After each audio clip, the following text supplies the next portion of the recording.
Hello, welcome to this very special edition of the Pace Report. I'm Brian, Pace reporting live here at the Jazz Standard here in New York City. Making a very rare appearance here in New York City at the Jazz Standard is trumpeter and educator and luminary and friend to jazz music, Marcus Belgrave. In fact, this year he was just awarded the title of official Jazz Master Laureate for the city of Detroit, his native hometown, as well as he received a $50,000 Kresge 2010 award for his service for 46 years of teaching young musicians the art of the business as well as the music. In fact, some of his students include the legendary Jerry Allen, James Carter, Regina Carter, Kenny Garrett. The list goes on and on. As you might know, he is the last living member of the original Small Ray Charles group, and he's played and recorded with the likes of Charles Mingus, Sammy Davis Jr., great musicians throughout his 65 years. I sat down earlier with him this afternoon and we talked about his career. We talked about what keeps him passionate about teaching jazz to the next generation, and also we talked about his time with Ray Charles as well as him being a session musician with the Funk Brothers at Motown Records. So sit back, relax, and enjoy the sounds of Mr. Marcus Belgrave live here at the Jazz Standard here in New York City.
Marcus, welcome to New York City, and it's always good to have you back. Congratulations on your album with your wife once again.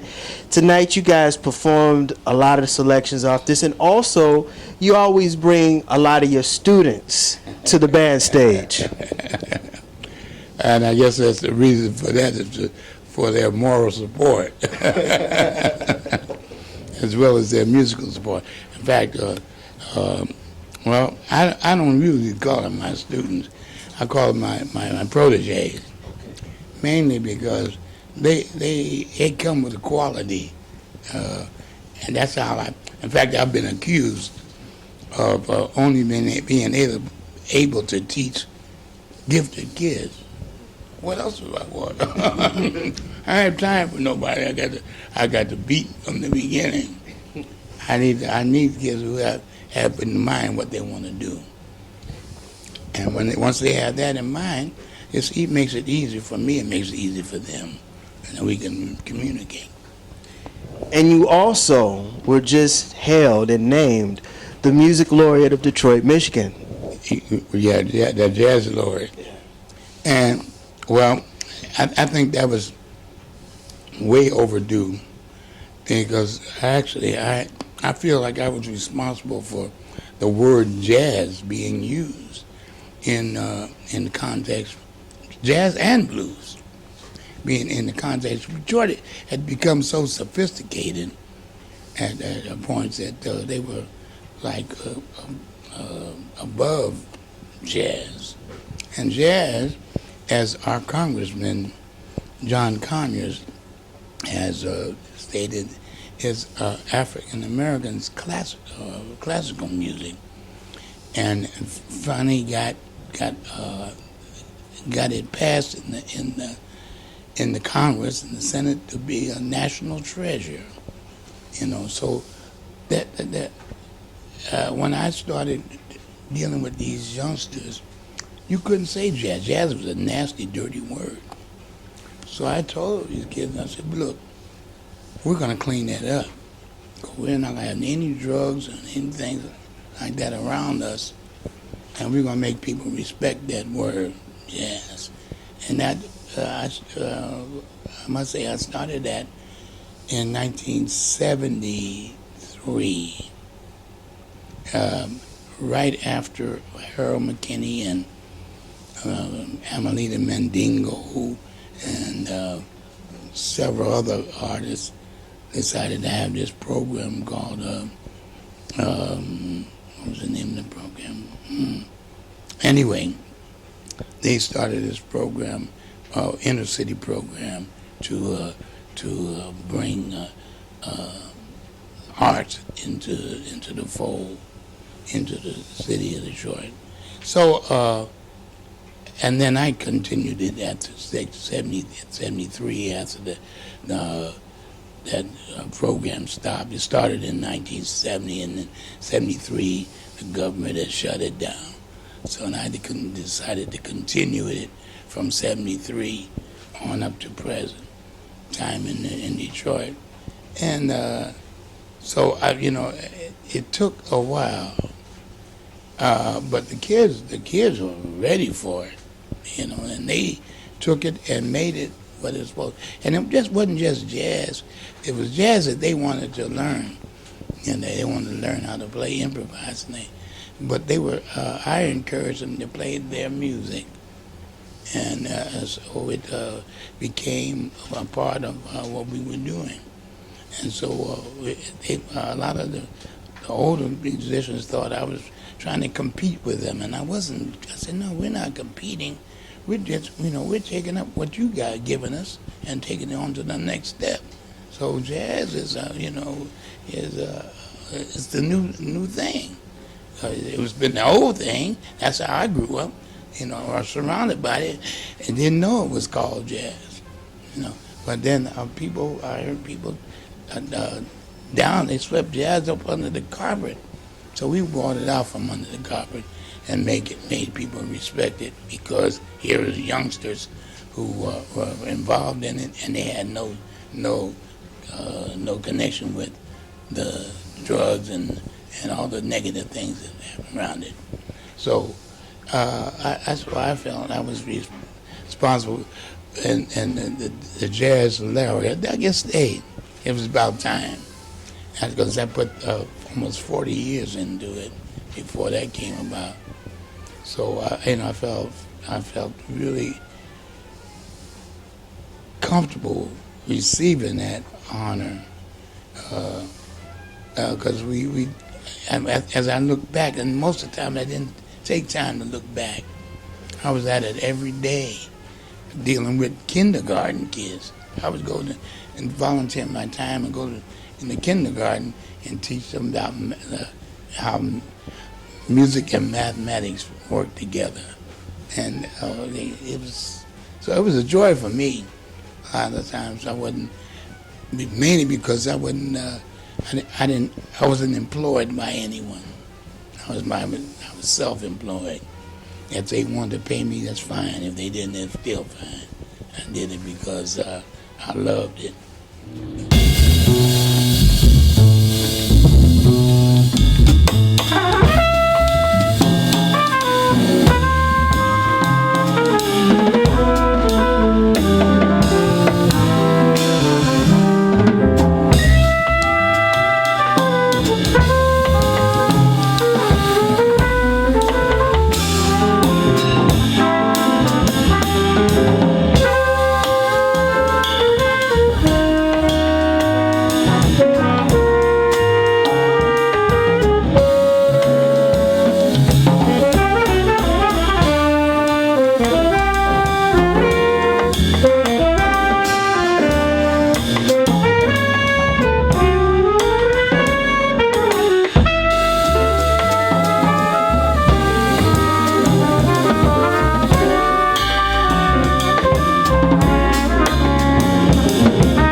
I'm gonna name some names for you, Okay. and we're gonna go down memory lane in Detroit. Okay. James Jamerson, Oh boy. Johnny Griffin, Earl Van Dyke, Yeah. and Benny Benjamin, better known as the Funk Brothers. Yes. Original. The original Funk Brothers. The main ones. What was Motown? Because you were there at the beginning of when Motown was really starting to become a hit-making machine. And then, too, Detroit was really put on the map by Mr. Gordy and the Acts. But the most important part of Motown, I believe, is the Funk Brothers. Yes, definitely. Well, those guys were handpicked by Barry, of course, because they were basically jazz musicians, and so they knew what to do. And Earl Van Dyke, oh my goodness, I mean, on the organ, Johnny Griffin, you know, on the piano, and Jameson, and Benny Benjamin. I mean, you can't get no better than that. When Benny Benjamin, see, they worked Benny Benjamin to death. And when Benny, I don't know if he waited till he died or what, but anyway, they had to have two drummers to take his place. And that's where Richard Pistol Allen came in, and Uriel Jones. Well, of course, Uriel worked with Earl Van Dyke for a long time anyway. In fact, yeah, he took basically took Benny Benjamin's place with the Funk Brothers, because they used to work at the think it was called the Chatterbox on 12th Street. And so, yeah, they were very. That was the group, and they are very trying to keep them intact. So he would he would have spies out looking to see if they would go to work with somebody else. Yeah, so, but that was the main group of the Funk Brothers. Tell me about the Snake Pit, because the Snake Pit is Studio A, and that was where all the magic went down. I mean, and from what I've read and from what musicians have told me throughout the years, that studio was open pretty much 24 hours a day. Oh, definitely. Yeah, when I came there, they were. But the rhythm section, of course, were there all the time. But when the horns came in, we'd come in the day, sometime early afternoon, right after lunch, and most of the time we'd spend about 4 to 5 hours there, or just going over these tunes. We might in 4 or 5 hours we might do three songs, because wasn't nothing written for the horns. There was nothing written for the rhythm section.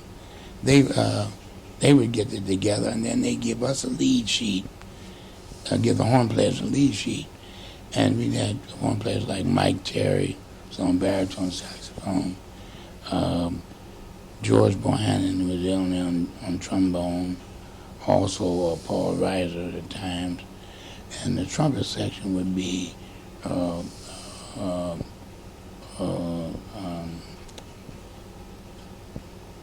Herbie Williams,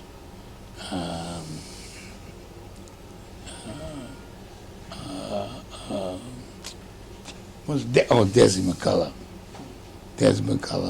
Herbie Williams, myself, Russell Conway, and maybe John Trudell. Well, these not all at one time. You'd have maybe just a baritone, trombone. Norris Patterson. Can't we forget him? Norris Patterson, who became Kusuku Mafia. He changed his name, and so that was the reed section. Mike Terry, Kusuku, and then George Bohannon, and then Herbie Williams, Desi McCullough, and myself, and Russell Conway. Those are the horn players that were called in after the rhythm section did what they were going to do. And we were, as horn players, we'd set up riffs and for these songs. So, like I said, we maybe do 3 songs in that 4-hour period. And then we might come back we'll be, every day they had some different songs. But the next week, we might come back and do those first three songs we did. Now that they would have music, because they'd have people like Paul Reiser and take all the ideas that we had on tape and figure it out. Okay, let's use this, let's use this, let's use this. And that's how those backgrounds and things came about. And that's the same thing the rhythm section did. So they would do their part first, and then they'd add us to it, the horn players to it. And that's how that magic happened every day. So after I got there, I became one of the first called, and it usually was Herbie Williams and me and Desi McCullough. And then someday if they couldn't get them, Desi McCullough, then they get Russell Conway. And then, so that's the way that went down the first year I was there. Well, the first 6 to 8 months I was there. So that, like you said, the studio was on call almost 24 hours because they had so many producers coming in with songs And at that time, it was burgeoning. People were coming, producers and musicians were coming from all over the country because this is the first black record company to make any kind of noise and to have control of their own music. So, like I said, when I was on the road with Ray Charles, we would run into people like Marv Johnson and Smokey Robinson and those people on the road. So it was just a natural thing for me to come to Detroit because they, we played for them anyway, so they were on the same show with us.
Marcus, when you played with Ray Charles in the late 50s, he's been hailed as really the inventor of soul music. But when you played with Ray, you had the opportunity to play with David Fathead Newman, who again was and Hank Crawford, they were very soulful and bluesful horn players. But when you went to Detroit and saw Berry Gordy bringing urban music to white America, what did you think about that? Well, yeah, it was just an extension of what had been going down before. Now you said Ray was what was that? Now you said that the innovator. Innovator. Well, Ray was how can I say? He was the greatest copier of all times because he took something from everybody. From Charles Brown, from Nat King Cole, Louis Jordan. In fact, that's what made me want to play with him. The stuff he got from Louis Jordan. Because Louis Jordan was one of the swingingest things you ever. That Symphony 5 was no joke. No, no joke. Now, we're talking about Louis, and we're talking about the evolution of, and he was really the modern father of R&B. Definitely. And I think Louis really is criminally underrated because of the fact that, one, he did so much with less. He had the Timpani 5 sounded like a 12-piece big band. Big band. And everybody wanted to capitalize off of Louis. Everybody took something from what he was doing. Because the sound the instrumentation that he used, those for four or five horns. And that, because that's what he would have four. He'd have five horns. He had alto, tenor, and then trumpet, baritone, and trombone. Out of that, that's a big band. Right. That is a big band sound. You can get everything, but you can do anything with that. And that's what he did. Lewis was. I partnered with Charlie Parker. With Charlie Parker never put together no kind of band like that. Right. But when I heard Louis Jordan, he'd make you want to dance. Charlie Parker did too, but you had to listen to Charlie Parker. You couldn't dance to Charlie Parker, but Louis Jordan, you could dance to it, and it was the epitome of black music at that time. And he made the first movies. Right. Of the music, so everybody could take something from what they heard with Louis. And Ray Charles got everything. Because you're talking about that because when you listen to the genius of Ray Charles, that record he recorded on Atlantic, there is that whole thing. You're right. I mean, it makes sense now. Yeah, that's why I wanted to play with Ray Charles. Even before, I was a bebop player. That's in high school, like this kid's here. I wanted to play like Clifford Brown and Kenny Dorman and Dizzy Gillespie. Well, Dizzy Gillespie was my first, actually. But when I heard Ray Charles' band playing Greenback Dollar Bill, I said, I want to play with that band. So much so that I waited for him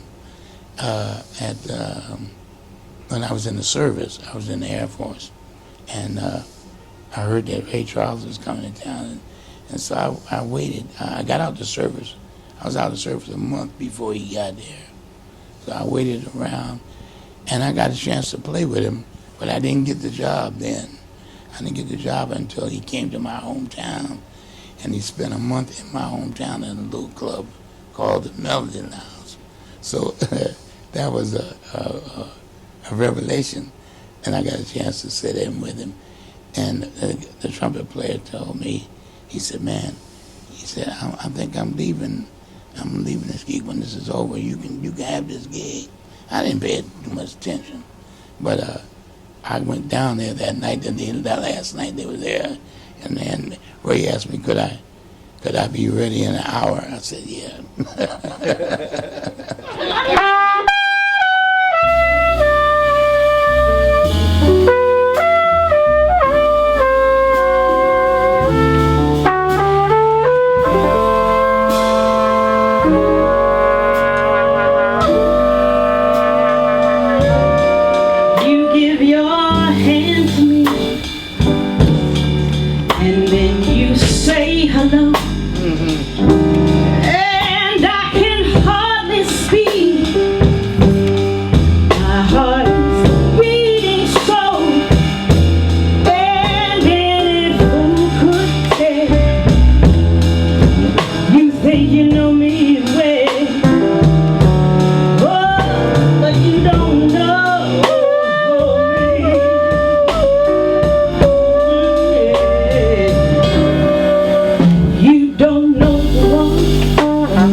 Marcus, what does jazz music mean to you?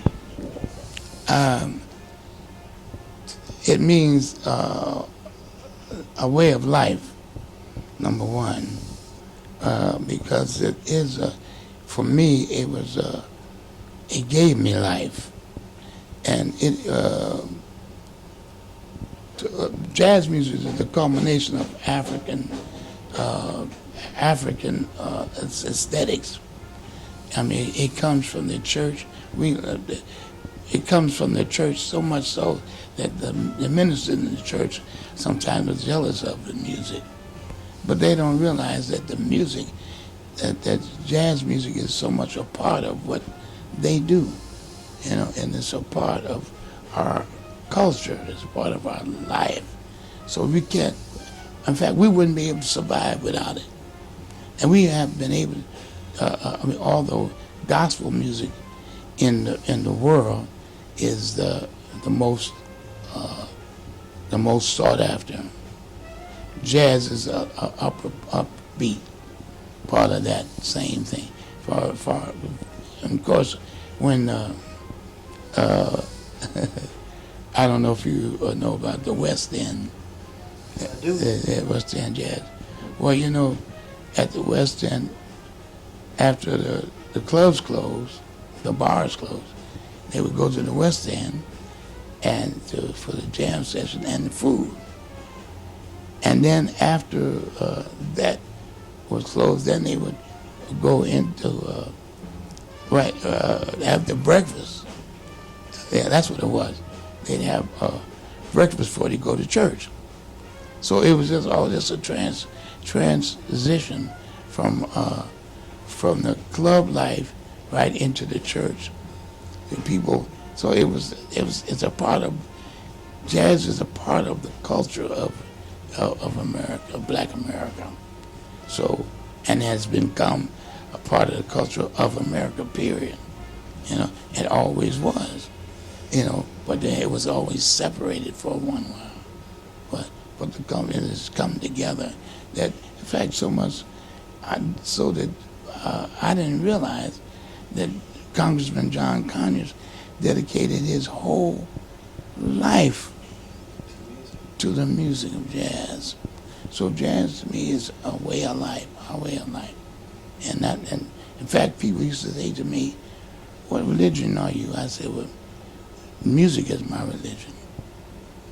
Music is my religion, and jazz is at the uppermost part of it."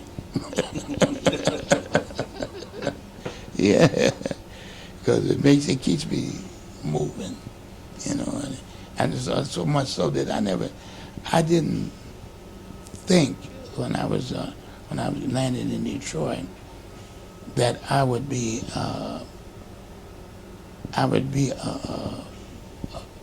sort of like a martyr, because all I knew was when I was a kid, I used to hear about Detroit, and well, of course they had a couple of riots here before, back in '42, when I was a kid, and I said, well, but there was also the Marcus Garvey movement going on in Detroit at that time, and Detroit was so I was not afraid to come to Detroit because of that, and I wanted to be here. So it's funny how they turned around. So jazz music is just a part of my life that it's real, and it's the most important thing, And right now, you looking like Marcus Garvey.